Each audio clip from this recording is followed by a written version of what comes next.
Hello students, very good morning all of you. आज हम discuss करेंगे ओजोन। ठीक है। अब ओजोन जो होती है उसको आप क्या बोल सकते हो? Try oxygen, O3। इसे ऑक्सीजन होती है डाई ऑक्सीजन, वैसे ये भी क्या होगी? Try oxygen. ठीक है। आप इसको ऑक्सीजन का एलोट्रोप्स भी बोल सकते हो। एलोट्रोप्स क्यों बोल सकते हो? कि एलोट्रोप्स क्या होते हैं? Pure form of element. तो ये भी प्योर फॉर्म है ना, ओनली ऑक्सीजन से मिली हुई है, तो इसको भी एलोट्रोप्स बोल सकते हैं। इसका जो फॉर्मूला होगा या नेम होगा ट्राई ऑक्सीजन और या फिर ओजोन।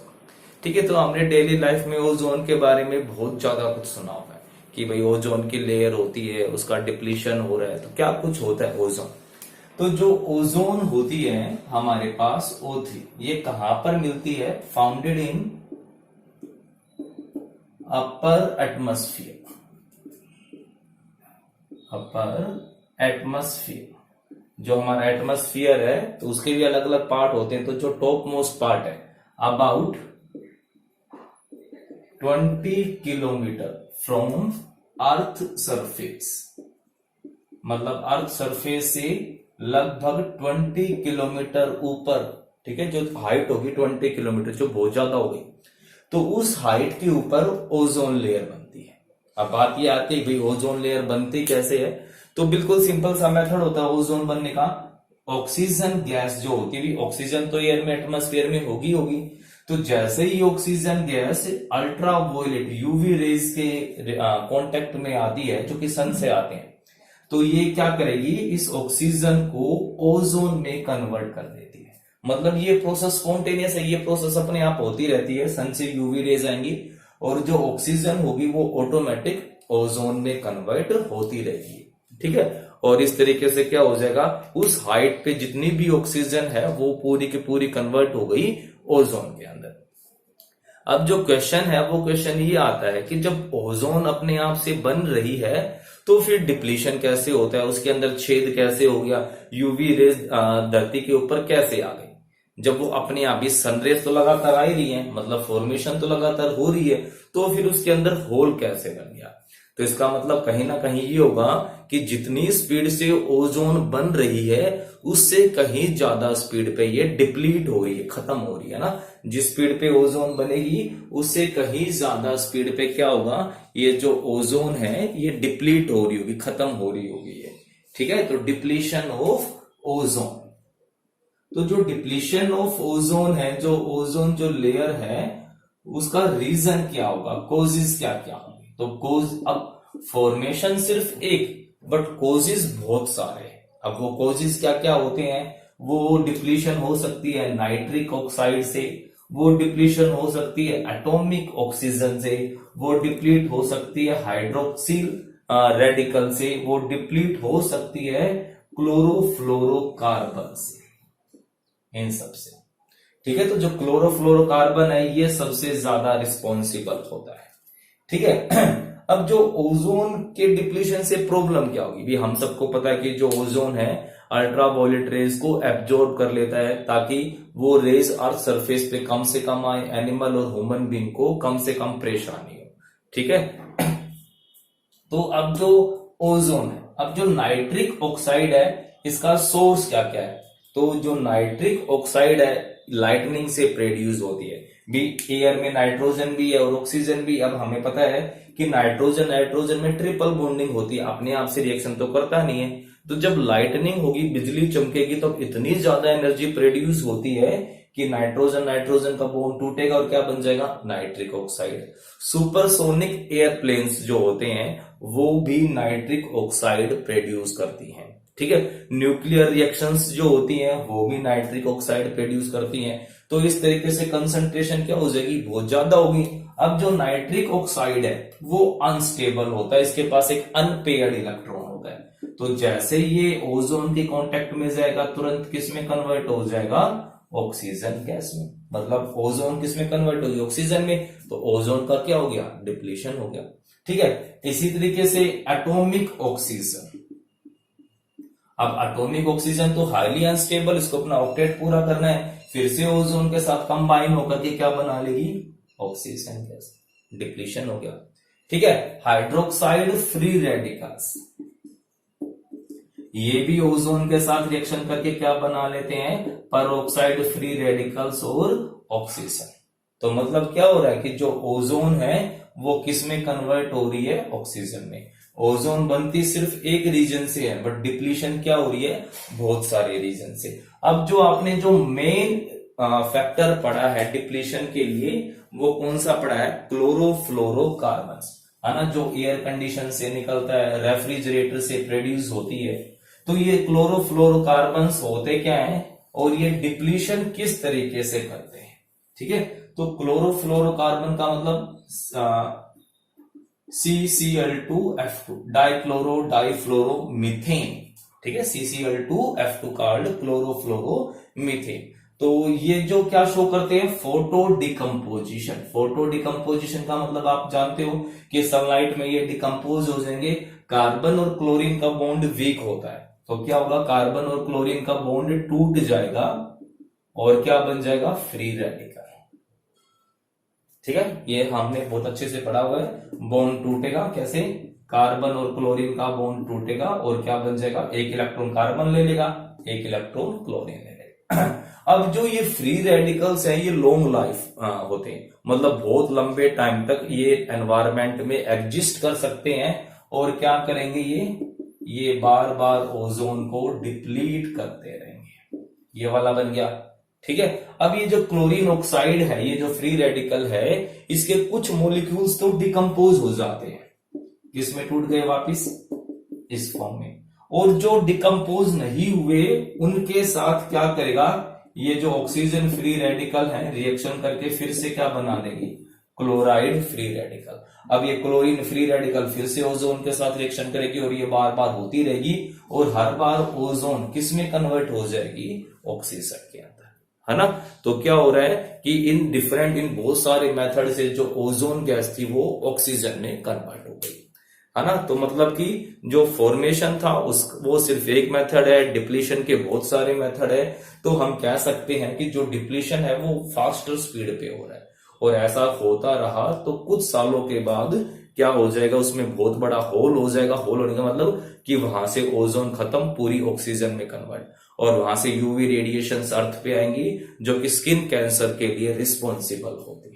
मतलब कि परेशानी बहुत ज्यादा बढ़ जाएगी। इसलिए बहुत अच्छे कंट्रीज, अमेरिका जैसे कंट्रीज ने तो क्लोरोफ्लोरोकार्बन्स को कंप्लीट बैन भी किया हुआ है, ठीक है। अब हम बात कर लेते हैं कि लैब में ओजोन गैस कैसे बनाई जाती है, how to prepare ozone in lab method. तो प्रिपरेशन वो तो था नेचुरल, ठीक है। बात करें प्रिपरेशन इन लैब,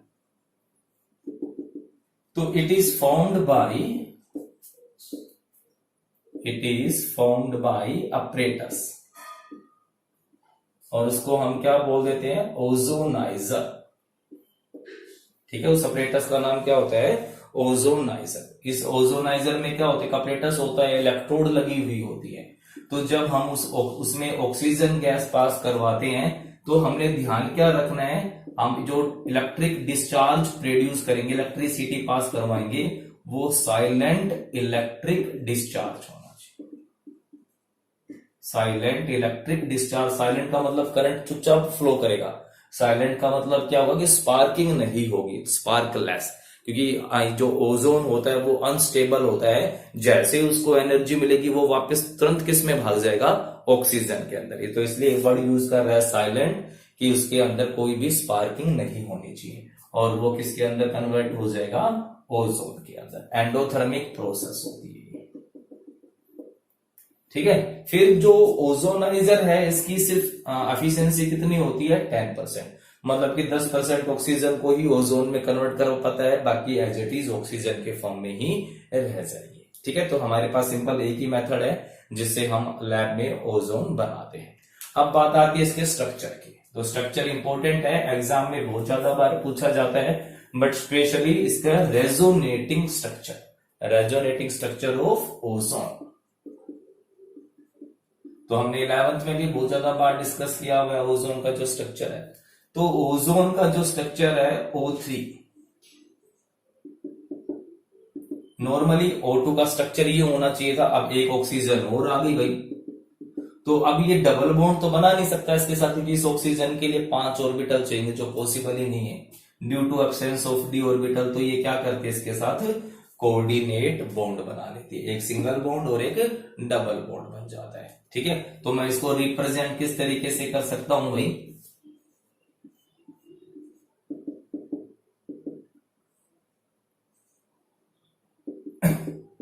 और इसका रेजोनेटिंग स्ट्रक्चर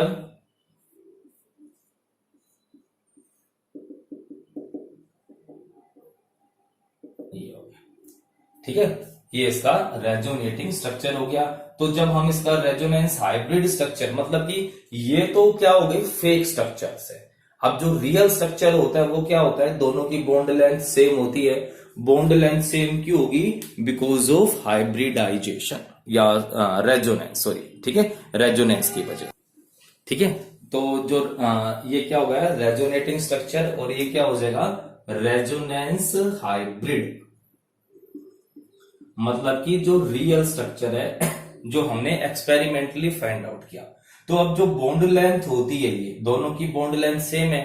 ठीक है, और फिर दूसरी मेन बात कि जो बॉन्ड लेंथ है वहां पे वो ना तो प्योर सिंगल है ना डबल है, इन दोनों के बीच की है, सिंगल और डबल बॉन्ड के बीच की, तो हम क्या बोल देते इसको पार्शियल डबल बॉन्ड बोल देंगे। ठीक है, तो जो यहां पर क्या हो गया, तो ये स्ट्रक्चर है जो हाइब्रिड स्ट्रक्चर है, उसको समझाने के लिए हमें इन दोनों की जरूरत पड़ेगी। अब जो सेंट्रल एटम है ऑक्सीजन, उसकी हाइब्रिडाइजेशन होती है sp2।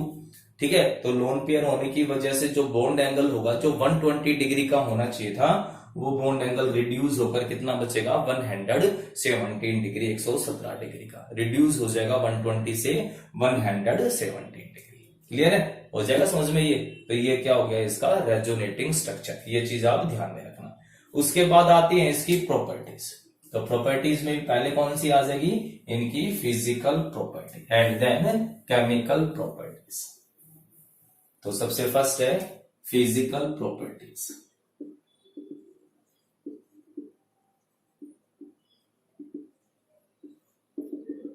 ठीक है, फिजिकल प्रॉपर्टीज में फर्स्ट है फिजिकल स्टेट। तो कैसी होती है, it is pale blue coloured gas. Pale का मतलब क्या हो जाएगा डम, ठीक है, डल, सॉरी, तो डल का मतलब फीकी फीकी। ठीक है, बिल्कुल ब्लू नहीं होती, बिल्कुल फीके कलर की सी होती है। ठीक है, तो पेल ब्लू कलर्ड गैस होगी, हैविंग कैरेक्टरिस्टिक स्मेल, एक स्पेसिफिक स्मेल होती है इसके अंदर। ठीक है, लिख सकते हो आप ये हैविंग कैरेक्टरिस्टिक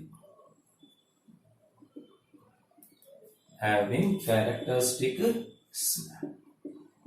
दूसरा, it has very less soluble in water, पानी में बहुत कम घुलेगी क्योंकि वाटर पोलर हो गया और ओजोन नॉन पोलर है, बट सोल्यूबल, बट घुल जाती है, but soluble in non polar solvent.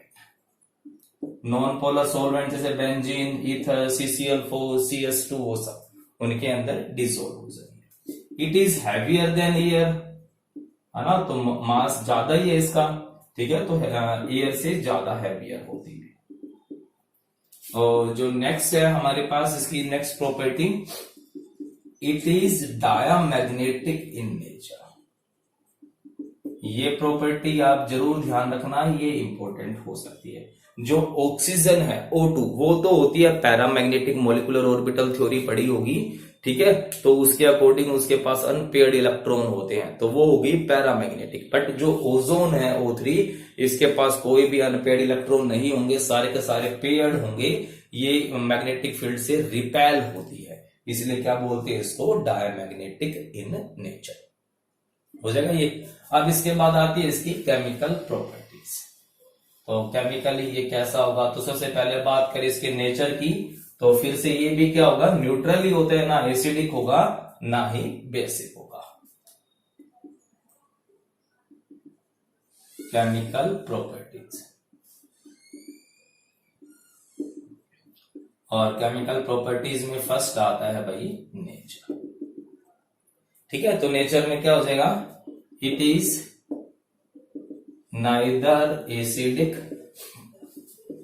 NOR basic, ना तो एसिडिक होता ना बेसिक होता, प्योर न्यूट्रल होती है। It is neutral in nature.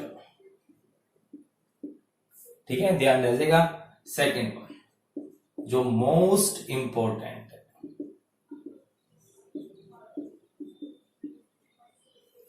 ठीक है, वेरी इंपॉर्टेंट। कैसा नेचर होता है इसका? ऑक्सीडाइजिंग। ऑक्सीडाइजिंग का मतलब ये दूसरों को ऑक्सीडाइज करने का नेचर रखती है। फ्लोरीन के बाद second most strongest oxidizing. First पे तो फ्लोरीन है, ठीक है, तो सेकंड पे कौन आ जाएगा? ओजोन आ जाएगा। ऑक्सीजन इतना नहीं है बट ओजोन उससे बहुत स्ट्रोंग है। तो रीजन क्या होता है? तो क्या कहता है? It is second most strongest oxidizing acid, ठीक है, आफ्टर फ्लोरीन। ध्यान ना, ठीक है, ड्यू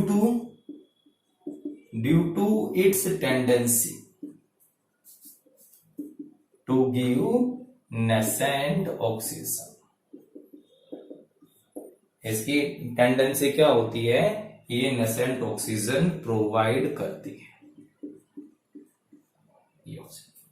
ठीक है, नेसेंट ऑक्सीजन, फ्री ऑक्सीजन देगी, एटॉमिक ऑक्सीजन देगी। ओजोन क्या थी? अनस्टेबल थी। मैंने कहा था ना कि ओजोन जो होती है फॉर्मेशन एंडोथर्मिक था, तो उसका रिवर्स क्या हो जाएगा? एक्सोथर्मिक। एक्सोथर्मिक का मतलब एनर्जी रिलीज करेगा, स्पॉन्टेनियस है। फिर रैंडमनेस भी बढ़ती है, तो दोनों कंडीशन क्या होगी? फेवरेबल, तो गिव्स फ्री एनर्जी नेगेटिव, और प्रोसेस क्या हो गई? स्पॉन्टेनियस। तो नेसेंट ऑक्सीजन देने की वजह से क्या होगा? ये एक स्ट्रॉन्ग ऑक्सीडाइजिंग एजेंट। इतना स्ट्रॉन्ग ऑक्सीडाइजिंग एजेंट की मेटल्स को, नॉन मेटल्स को, मेटालॉइड्स को, कंपाउंड्स को, किसी को भी ऑक्सीडाइज कर देती है। तो इनकी वो ऑक्सीडाइजिंग प्रॉपर्टी डिस्कस करते हैं। तो सबसे पहले पढ़ते हैं इसी में ऑक्सीडेशन ऑफ मेटल्स। तो मेटल्स में जैसे कोई खास बात है ही नहीं, मेटल्स तो वैसे भी ऑक्सीडाइज हो जाते हैं, है ना। तो सबसे फर्स्ट है ऑक्सीडेशन ऑफ मेटल्स। कोई भी अलग बात नहीं है, कोई भी मेटल होगा वो ऑक्सीडाइज हो जाएगा। नेसेंट ऑक्सीजन देगा जो इसको ऑक्सीडाइज करेगी, प्लस ऑक्सीजन गैस, है ना। हमारे पास Hg है, मरकरी है, प्लस ओजोन है, और क्या बना लेगा? Mercurous oxygen. अब ये चीज ध्यान रखना, ये प्रॉपर्टी बहुत इंपॉर्टेंट है। अब जो मरकरी है वो मरकरी में कौन डिसॉल्व हो गया है? Mercurous oxide. और इसकी वजह से जो मरकरी है वो क्या करेगी? वो जो उसकी प्रॉपर्टी है मिनिस्कस, उसको लॉस कर देती है and starts to stick with glass. आपने देखा होगा थर्मामीटर में जो मरकरी होता है, जब आपको ऐसे ऊपर नीचे करते हो तो वो मरकरी ग्लास के चिपकती नहीं है। बट अगर उसकी रिएक्शन ओजोन से हुई है तो वहां पर मर्क्यूरस ऑक्साइड बनेगा और वो ग्लास के साथ चिपकना स्टार्ट कर देगी। और यही प्रॉपर्टी शो करेगी कि भाई मरकरी की ओजोन के साथ रिएक्शन हो गई है। तो ये कह सकते हैं केमिकल टेस्ट ऑफ ओजोन की फॉर्म में भी हम इसको यूज कर सकते हैं। क्लियर है? ठीक है, तो क्या कहते हैं? HgO, due to HgO, Hg loses its meniscus and start to stick with glass। ठीक है, बट हम अगर इसके अंदर वाटर मिला दे तो क्या होगा? जो मर्क्यूरस ऑक्साइड है वाटर में घुल जाएगा और मरकरी से अलग हो जाएगा, और फिर से मरकरी क्या हो जाएगी? जो इसकी प्रॉपर्टी थी non to stick with glass, वो मेंटेन हो जाएगी। तो इसका हम यूज किस में कर सकते हैं? This reaction can be used to identify ozone. Ozone को आइडेंटिफाई करके अगर सिल्वर होगा, रिएक्शन होगी, क्या बना लेगा? Ag2O, silver oxide plus oxygen. Clear है? उसके बाद आता है ऑक्सीडेशन ऑफ नॉन मेटल्स। अब जो नॉन मेटल्स हैं, हमें पता है कि नॉन मेटल्स की टेंडेंसी ऑक्सीडाइज होने की नहीं होती है, बट जो ओजोन है वो नॉन मेटल्स को भी ऑक्सीडाइज कर देता है। तो सबसे फर्स्ट है ऑक्सीडेशन ऑफ आयोडीन। ठीक है, तो आयोडीन को किस में ऑक्सीडाइज करेगा? वो आयोडिक एसिड में। ये आप ध्यान रखना, सिंपल सी रिएक्शन है। ठीक है, तो आयोडीन है किसमें कन्वर्ट हो जाएगा, HiO3 आयोडिक एसिड के अंदर, ठीक है। प्लस हमें ओजोन किसमें कन्वर्ट हो जाएगी, ऑक्सीजन के अंदर। सिंपल सी रिएक्शन होगी, ठीक है। ऐसे ही है ऑक्सीडेशन ऑफ सल्फर, तो ये सल्फर को किसमें ऑक्सीडाइज कर देगी, सल्फ्यूरिक एसिड के अंदर, ठीक है। बैलेंस कर सकते हो आप। तो सल्फर थी वो ऑक्सीडाइज हो गई, सल्फ्यूरिक एसिड 0 से +3 प्लस ऑक्सीजन गैस इवॉल्व हो जाएगी। नेक्स्ट आता है ऑक्सीडेशन ऑफ फॉस्फोरस। फॉस्फोरस किसमें ऑक्सीडाइज होता है, फॉस्फोरिक एसिड के अंदर। क्या बना लेगा, H3PO4 प्लस ऑक्सीजन, ठीक है। इसी तरीके से आर्सेनिक हो सकता है, आर्सेनिक भी किसके अंदर कन्वर्ट हो जाएगा, आर्सेनिक एसिड के अंदर। तो ये क्या हो गया हमारी oxidizing property of non metals. उसके बाद आता है ऑक्सीडेशन ऑफ कंपाउंड्स। ये कंपाउंड्स को भी ऑक्सीडाइज करने की टेंडेंसी रखती है, ठीक है। नेक्स्ट आता है हमारे पास ऑक्सीडेशन ऑफ कंपाउंड्स। तो जैसे हमारे पास ओजोन है, प्लस मैं इसकी ऑक्सीडेशन करवाऊं HX, HX का मतलब HCl, HBr और HI, ठीक है। HF फ्लोरीन को ऑक्सीडाइज नहीं करेगी, क्या बना लेगा यहां से वो H2O प्लस X2, है ना, -1 से किसमें कन्वर्ट हो गया, 0 में। तो इसका मतलब क्या हो गया, ऑक्सीडेशन हो गया। जैसे for example ozone plus 2HCl form H2O plus Cl2 and oxygen, बन गया हमारा। सेकंड वन आता है ऑक्सीडेशन ऑफ सल्फाइड्स। सल्फाइड को किस में कन्वर्ट कर देगा, वो सल्फेट में, ठीक है। जैसे ZnS है तो किस में कन्वर्ट हो जाएगा, -2 था सल्फर, यहाँ पे किस में कन्वर्ट हो जाएगा, +6 में, ZnSO4 plus oxygen. Ozone plus cadmium sulphide किस में कन्वर्ट हो जाएगा, cadmium sulphate plus oxygen. Ozone plus lead sulphide PbS convert हो जाएगा लेड सल्फेट प्लस ऑक्सीजन। मतलब जितने भी सल्फाइड्स थे वो किस में कन्वर्ट हो गए, सल्फेट्स के अंदर कन्वर्ट हो गए। नेक्स्ट आता है हमारे पास ऑक्सीडेशन ऑफ साल्ट। कुछ साल्ट भी हैं जिनको ये ऑक्सीडाइज कर देता है, मतलब इन्हीं के अंदर ये कंपाउंड्स के अंदर ये जो रिएक्शन है मोस्ट इंपोर्टेंट, एग्जाम में कई बार पूछी जाती है, ध्यान से रखना है। तो क्या कहता है कि जो ओजोन है वो मॉइस्चराइज पोटाशियम आयोडाइड को ऑक्सीडाइज पोटाशियम आयोडाइड को, KOH plus oxygen plus iodine, यहां से क्या प्रोड्यूस हो जाएगा, आयोडीन। और ध्यान में क्या रखना है, क्यों इंपॉर्टेंट है ये, this reaction used to estimate ozone quantitatively. अगर हमें पता लगाना है कि हमारे पास कितनी ओजोन थी तो हम इस रिएक्शन का यूज करते हैं। क्या होगा, जो आयोडीन यहां से लिबरेट हुई हम उसका टाइट्रेशन करवाएंगे, सोडियम थायोसल्फेट। टाइट्रेशन से हमें किसकी वैल्यू मिल जाएगी, आयोडीन की, मैं उसको मोल्स में कन्वर्ट करूंगा। अब बाय स्टोइकियोमेट्री क्या कहता है कि अगर ओजोन 1 मोल है तो आयोडीन भी कितने मोल होगी, 1 मोल होगी। तो अगर मेरे पास आयोडीन के मोल्स आ जाएं तो मैं किसकी वैल्यू निकाल सकता हूं, मैं ओजोन की। तो क्या कहता है, by titrating the liberated iodine with standard solution of sodium thiosulphate Na2S2O3, we can calculate amount of iodine, ठीक है। और फिर वहां से हम क्या निकाल सकते हैं, आयोडीन आते ही ozone, hence can find out ozone. Simple सा था ना। तो ये रिएक्शन आप ध्यान रखोगे। अगर यही सेम रिएक्शन में आयोडीन, ठीक है, आयोडाइड आयन की रिएक्शन करवाऊं, बट मीडियम क्या ले लू मैं, एसिडिक मीडियम, तो एसिडिक मीडियम में ये किस में कन्वर्ट हो जाएगा, ये कन्वर्ट हो जाएगा I3 negative, try iodide ion के अंदर प्लस H2।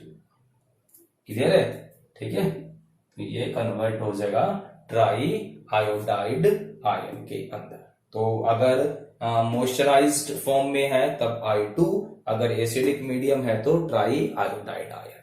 ठीक है, Fe2 पॉजिटिव को भी कन्वर्ट कर सकती है Fe3 पॉजिटिव के अंदर, मतलब FeSO4 को ऑक्सीडाइज कर सकती है Fe2SO4 थ्राइस में। ओजोन है FeSO4 प्लस H2SO4 किस में कन्वर्ट कर देगी ये? Fe2SO4 thrice plus H2O plus oxygen. ठीक है, K2MnO4 पोटाशियम पर मैग्नेट, इसको भी ऑक्सीडाइज कर सकती है किसके अंदर? पोटाशियम पर मैग्नेट में, पोटाशियम मैग्नेट को पोटाशियम पर मैग्नेट के अंदर। ठीक है, नाइट्राइट को नाइट्रेट में कन्वर्ट कर सकती है। तो इसका मतलब क्या होगा कि भाई जो ओजोन है रियल में बहुत ही स्ट्रॉन्ग ऑक्सीडाइजिंग एसिड है। नेक्स्ट प्रॉपर्टी आती है हमारे पास ब्लीचिंग एक्शन, कि जो ओजोन है वो एज ए ब्लीचिंग एजेंट भी काम करता है। ठीक है, नेक्स्ट प्रॉपर्टी नंबर 3 या 4 जो भी है, ब्लीचिंग एक्शन। अब ब्लीचिंग का मतलब जानते हो ना, ब्लीच करना, कि कलर्स, ऑर्गेनिक कलर्ड सब्सटेंसेस को डीकलराइज करना, वो क्या कहलाता है? ब्लीचिंग। मतलब ब्लीचिंग का मतलब क्या हुआ? Bleaching means decolourisation, डीकलराइजिंग the coloured substances. ठीक है, कलर्ड सब्सटेंस को डीकलराइज करना ही क्या कहलाता है? ब्लीचिंग कहलाता है। और वो क्यों होता है? Due to its nascent oxygen. O3 क्या किसमें कन्वर्ट होगा? O2 plus nascent oxygen highly reactive है, तो ये क्या करेगी? ऑर्गेनिक कलर्ड सब्सटेंसेस के साथ रिएक्शन करेगी, ऑर्गेनिक कलर्ड सब्सटेंस के साथ ऑक्सीजन रिएक्ट करेगी और क्या बना देगी? उसको डीकलराइज। मतलब जो कलर था वो डिसअपियर हो जाएगा, बात खत्म हो गई है। और क्या जाएगा ध्यान, ये तो ये ब्लीचिंग एजेंट की तरह काम कर सकती है। तो ये क्या हो गई? ये प्रॉपर्टीज थी हमारी। इसका जो मेन यूज है ये स्टेरलाइजिंग ऑफ वाटर, जर्मिसाइड्स में यूज होता है। ये जो क्राउडेड प्लेस है वहां पर, क्राउडेड प्लेस में प्योरीफाइंग ऑफ एयर में काम आता है। बहुत इंपॉर्टेंट एप्लीकेशन है, एग्जाम में पूछी जाती है कि why ozone is used in cinema halls. कि सिनेमा हॉल में भीड़ बहुत ज्यादा होती है, तो वहां पर जो एयर में जो बैक्टीरिया होते हैं उनको ओजोन क्या कर देती है? ऑक्सीडाइज कर देगी, और ऑक्सीडाइज से वो बैक्टीरिया खत्म हो जाएंगे, उनकी वजह से जो स्मेल होनी थी वो स्मेल भी खत्म हो जाएगी और एयर क्या हो जाएगी? प्योरीफाई। तो बहुत ही इंपॉर्टेंट कंपाउंड था, इसकी प्रॉपर्टीज आप अच्छे से याद करोगे और फिर भी कोई डाउट रह जाता है तो पूछ सकते हो। Okay, thank you.